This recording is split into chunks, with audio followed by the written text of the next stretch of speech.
Welcome to another Atchman Kings of War Battle Report, the Epic Quest. Game number 10, Elves versus Salamanders, 2,300 points, and the scenario was INVADE.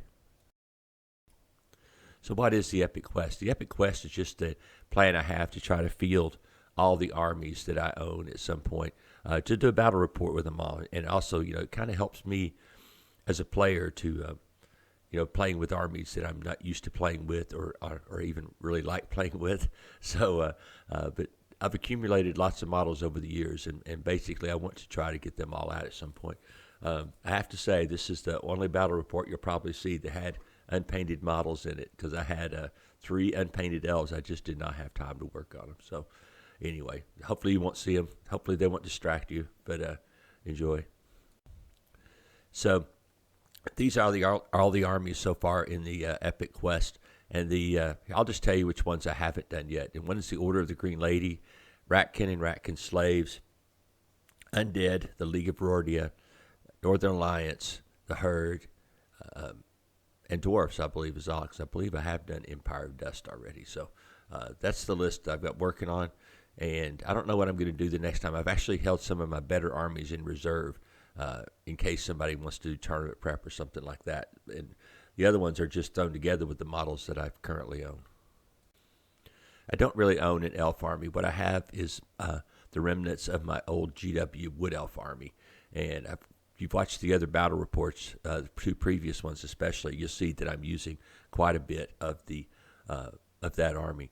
And this one starts off with a regiment of Kindred Tall Spears with the Hammer of Measured Force, 2 regiments of Hunters of the Wild, 1 troop of Kindred Archers, 1 regiment of Kindred Archers, 1 regiment of Glade Stalkers, 1 regiment of Stormwind Cavalry with Boots of Striding, a troop of Silverbreeze Cavalry, 2 hordes of Forest Shamblers. One has the Brew of Sharpness, the Tree Herder with the Brew of Haste, an ASB with Loot, an Archmage with Boomstick, and lastly, Nimue Waydancer. This is my friend John Helton's Salamander army, and I faced it many, many times. Usually a good even fight, and so I was looking forward to this one. And when I saw those big old giant guys on the other side, I just said, oh, these little weedy elves can't possibly take that on. Starts off with 2 hordes of Ceremonial Guard, 1 with the Brew of Sharpness and 1 with the Chalice of Wrath, a troop of Ancients, 2 troops of Gecko Warriors, 1 horde of Rhinosaur Cav with the Boots of Striding, 2 hordes of Tyrants, the Mage Priest with the Raptor, Banechant, and Fireball, a Clan Lord on a Fire Drake, and a Herald with Loot. I've never played Elves before, so I kind of took some leads from when I played my Forces of Nature army and when I played my Sylvankin. So I started off down here on this flank with a regiment of Kindred Archers, then the Stormwind Cav, then the regiment of Kindred Tall Spears. They're kind of make up a flank there. I was trying to use this whole thing to hold him back on the left and hammer him on the right with all my tree stuff. So in the very middle, I put my Kindred Glade Stalkers and then just a troop of Kindred Archers. I followed that up on the extreme right with a regiment of Hunters of the Wild, and then one of the groups of Forest Shamblers, the one with the Brew of Sharpness, and then another group of Forest Shamblers with nothing. And behind those, the Horse Archers are there. And then finally another unit of Hunters of the Wild on the extreme end. The Tree Man was right in between the Stormwind Cav and the Hunters of the Wild, because I wanted to have to put him on there, especially when he dropped his dragon and a horde of Tyrants over there. I mean, he really loaded up his left flank. And so, of course, I would really loaded up mine, so that was the thing.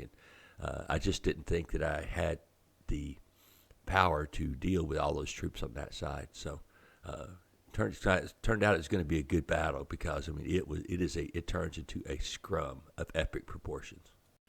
So this is John's right flank. It starts off with a horde of Tyrants here on the very end, and then in front of them is a Lacheladon, and then a horde of Ceremonial Guard. These had the Brew of Sharpness, and in front of that unit is a little troop of Geckos, and behind the whole thing is a troop of Ancients to hold up this flank. There's something down here on this end, but I cannot think of what it is. I think it's either the ASB or a Mage Priest or something. So yeah, John loaded up his left flank.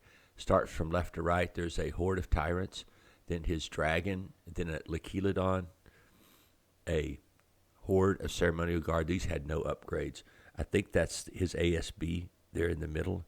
The Rhinosaur Cav are behind the woods there, and in front of them for chaff is a troop of Gecko Warriors.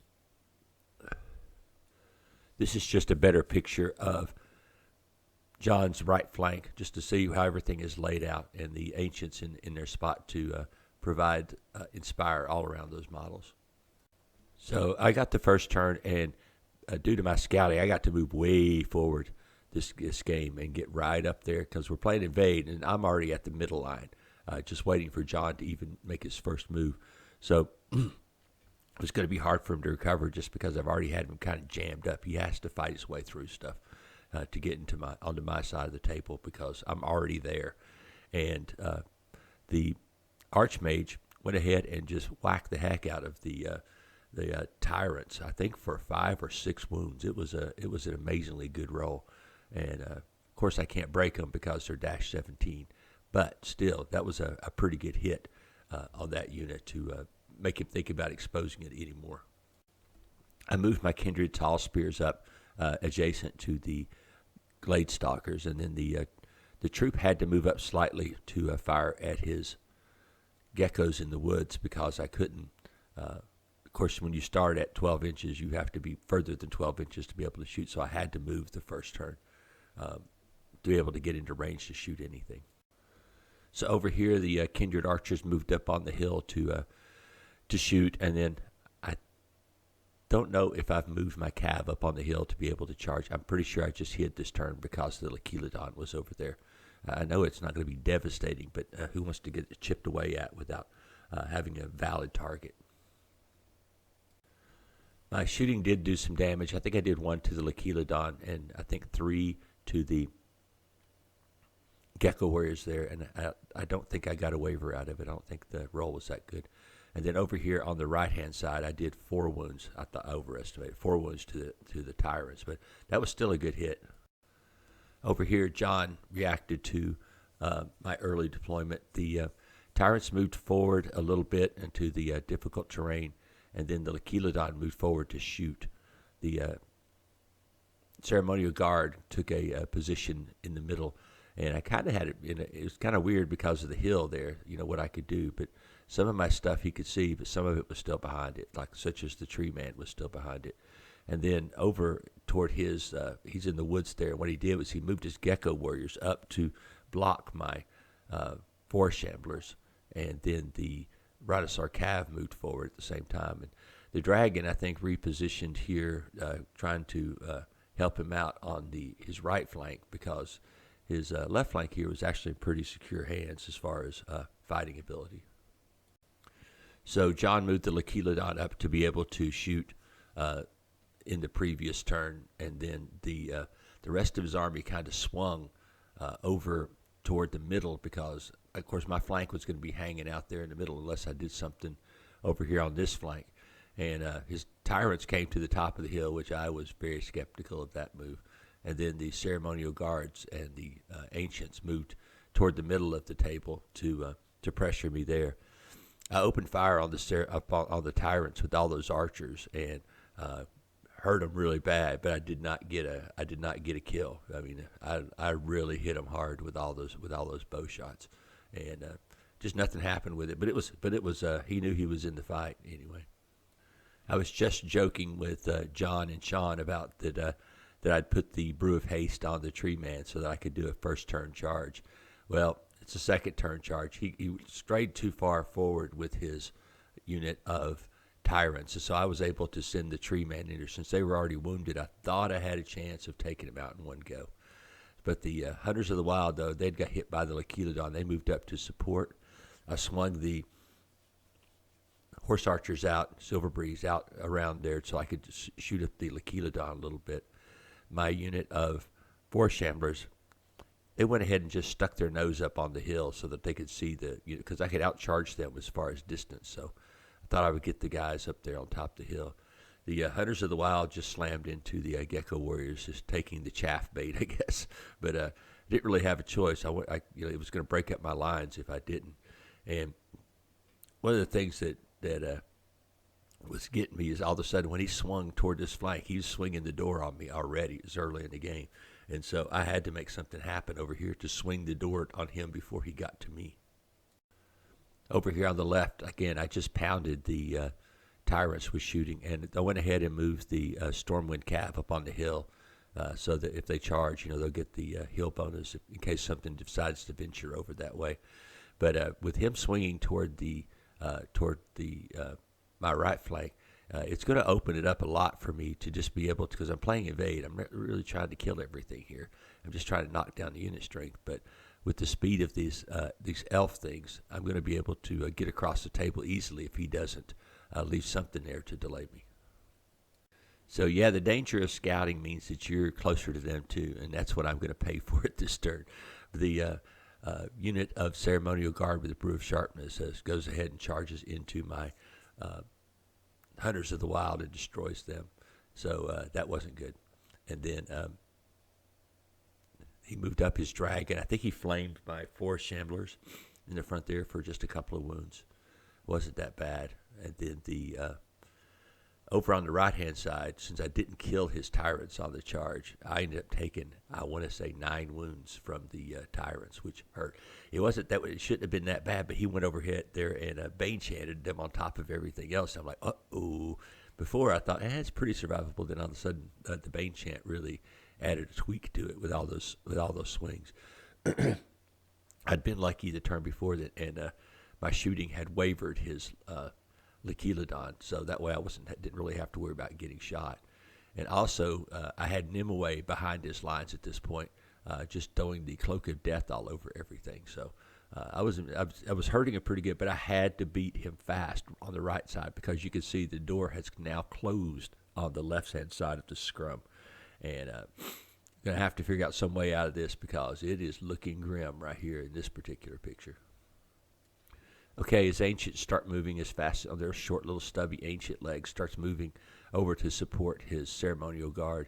The tyrants try to take some cover from the hail of archery fire coming at them, but they were not going to be successful. There was just too many bow shots with hitting on 4s and they're hitting on 4s and wounding on 4s, so it's just a matter of volume to get rid of them at some point. Okay, so now it's my turn to slam the door. Over here on the left-hand side of the photo, the 4 shamblers from behind the wall went ahead and charged into his rhino cav that had destroyed the hunters of the wild. And the other unit of 4 shamblers went ahead and charged them in the flank. And I know I'm going to get slaughtered here, but I thought maybe if I could hold this up, I could slam the door over here with the rest of my tree people. The tree herder this time goes ahead and finishes off the tyrants, and that's in conjunction with the hunters of the wild. And so then now I'm turned toward the flank of his big unit of ceremonial guard there, and there's really not much you could do because I went ahead. I know you can see the horse archers on the hill, but they're actually 1 inch away to prevent that unit from being able to pivot because there's just too much stuff in there in that tight area. Over here, when he moved into that charge to the flank there, of course that opens up the whole middle for me to do anything I want. So the Kindred Tall Spears went ahead and moved up. They're going to go ahead and move up and try to score because in a second here I'm going to be able to shoot those tyrants all to pieces. The Stormwind Cav moved up again because now he's turned to kill me there, but now his rear end is open to the Stormwind Cav. And then the Glade Watchers, Kindred Glade Stalkers, goes ahead and kills the tyrants this turn and runs them off the table. I did charge the troop of archers into the rear of that unit of ceremonial guard, and it was just mostly to keep him from, to try to pin him there in place where you just couldn't pivot or move without running into something. Yeah, so this is a good turn of reckoning for me because now you can see over on the right-hand side the tree man aimed at the flank of the unit of ceremonial guard and the hunters of the wild. Nimue is over there somewhere, and I believe he healed the tree man up this turn between the tree man's healing ability and Nimue. He got him up to where he only had 2 wounds. He's only down 2 wounds, so he's almost fresh again. and by next turn, of course, he will be fresh. So everything now is turned toward the flank of that ceremonial guard. And like I said, there's really nothing they can do about it, because after I killed the Rhinosaur Cav, I went ahead and turned one unit of Forest Shamblers, the one with the little tree in its base, toward the ceremonial guard. So they really had no place to go. Whichever way they turned, they were going to get hit by something.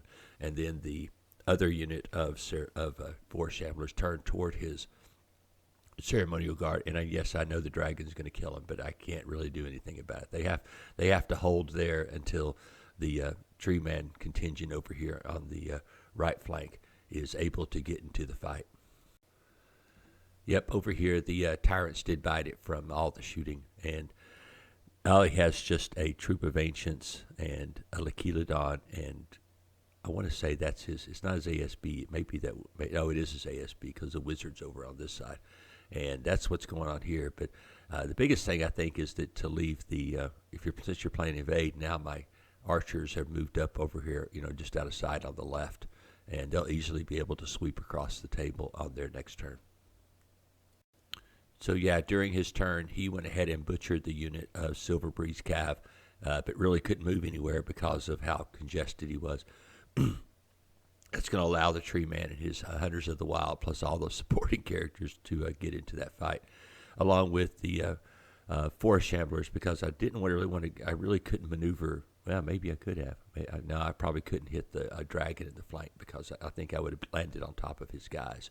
So next turn, I'm going to charge everything into that unit of Ceremonial Guard and hopefully fill it in. But now he's going ahead and turning toward the middle to try to get some units into scoring position. Here's a little bit better picture of that whole deal. You can see now that his Ceremonial Guard, after killing my Forest Shamblers and the dragon, are trying to move into position to get across the center of the table. They may be already there, but it's pretty close. So we'll have to see what happens. Yeah, with nothing really to stop them, the Forest Shamblers charged the Ceremonial Guard in the front, and then the Tree Man and his group of Hunters of the Wild charged him in the flank. I went ahead and Bane chanted the Hunters of the Wild, since they have no crushing strength. And believe it or not, in all this melee, the unit that did the most damage were those silly Hunters of the Wild. I mean, they got a lot of swings, and they hit on threes. So they did the most damage in the fight and totally annihilated this unit of Ceremonial Guard. So at this point, John has moved, and now we'll move everything over into final scoring position for him. And there really wasn't any reason, because of my unit strength, there really wasn't any reason for me to come in here even to attack this stuff. So I just ignored everything and moved to his side of the table to secure the win. Because, I mean, like I said, it was, it's one of those things that gets toward the end of the day and say, well, we could do this. And then you're thinking, nah, it's better just to go ahead and play the scenario and get it over with, instead of potentially moving forward and causing a disaster with dice. So that's what we did. We just went ahead and called the game at this point. John had a pretty good unit strength there, but the thing was he basically had ignored my entire left flank, and they all four of those units cruised across for the win.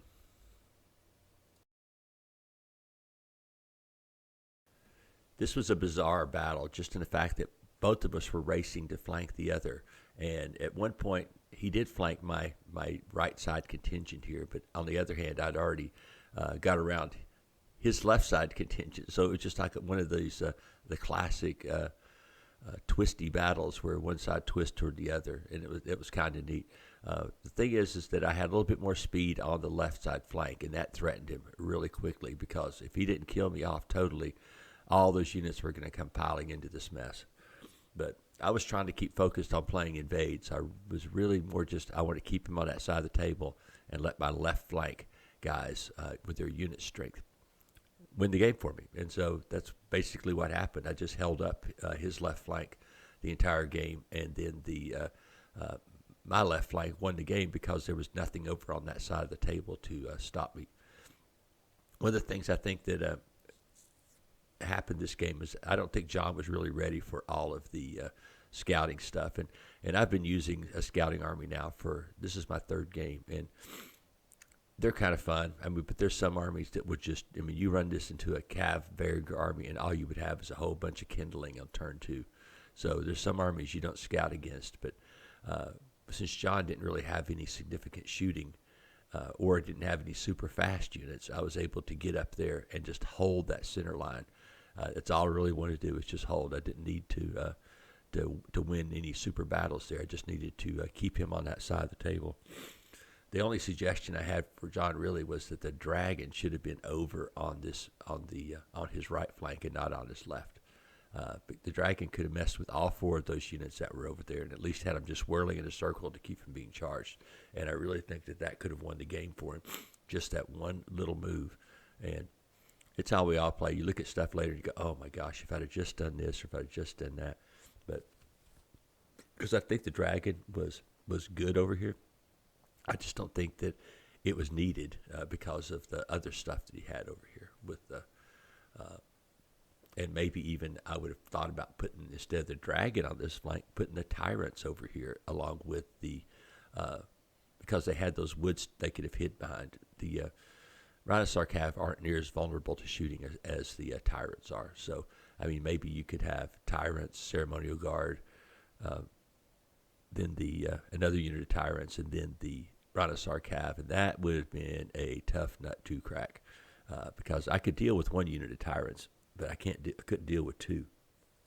So that would have been, as plus Rhinosaur Cav on top of that, which are lethal, and that may have been a better deployment. And then maybe the dragon over here on his extreme right flank just to engage with my fast stuff, because I had nothing to deal with that dragon. I mean, that's why it would have been such a huge advantage to get over here.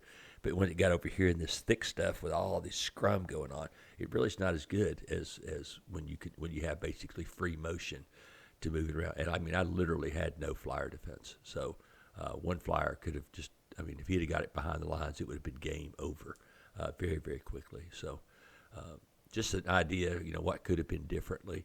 Could have been different as far as my different. Maybe not have spread so far to the left. Probably could have concentrated a little bit more.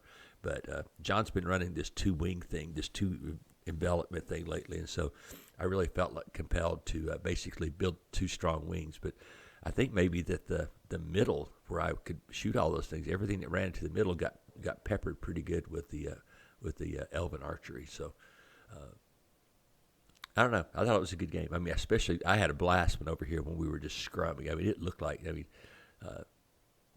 it was just, like I said, it was twirling all around. You just couldn't hardly move. And I'm really thinking that what I should have done this game is where that hill is. I should have just made a cutout for that hill and just picked it up and took it out of the place, because it's hard when you're balancing them on those silly angles like that. I mean, it looks good, but then it's hard to get your positioning exactly right. And this is game 10 of the Epic Quest, and I was really happy with it. I've never played with elves before, and this army really isn't an elf army. It's as much a Sylvankin army that's still an elf army, or it's very similar to a Forces of Nature army with all the tree people in it. And like I said, I've played with them and against them a lot, and the tree people are great, but there's some armies that will just blow you off the table, and there's nothing you can do about it. I mean, the big combat armies especially will get you. You go running forward into them and you will die, and that's just the way it is. But having this kind of elf art thing here adds an interesting thing to it, because you don't necessarily have to move forward. You just need to have enough range potential to threaten them so that they, may move forward and risk something. Because in all these games with all these stupid shambling units, I don't think I've thrown Surge even one time. I just haven't needed to, because of the scout gives you such a big, once you get that good first turn bump, I haven't really had to use Surge. I mean, I just didn't really need it. So kind of crazy. And so the Hunters of the Wild, I have really mixed feelings on them, but they've worked out for what they are. They're just a little stand-in-place infantry unit. They got a lot of good swings. They hit on threes. They got decent armor. And, I mean, no, do you want an army of them? Hell no. But I like them in the support role. They kind of act as almost hard chaff for this army, because it's the forest shamblers, especially the ones with the Brew of Sharpness, that does all the damage. So next week we may have 2, hell, even 3 of the Epic Quest games, because next week I'm taking off the week, and the infamous Holy Diver himself is coming to Knoxville, Tennessee, and we are going to enjoy ourselves. We're going to go look at Davy Crockett's home place and enjoy the beautiful Great Smoky Mountains. Probably go shoot a pig in the face or two, and then get in some good gaming, because some of the other guys locally are itching to play somebody besides me and each other. So it's always fun to have a new person in the mix to add some variety to the game. So, but we're really looking forward to it. It feels like kind of like Christmas because, it's, like I said, it's kind of fun to have somebody from a different area and a different culture, literally, since he's from Utah. We're as far as East Redneck, Tennessee as you can get. So anyway, hope you enjoyed this battle report. I hope you tune in next week for what could be 3 battle reports. And hopefully it'll be on Holy Diver's channel as well, which would be kind of cool. So until next week, thanks for watching.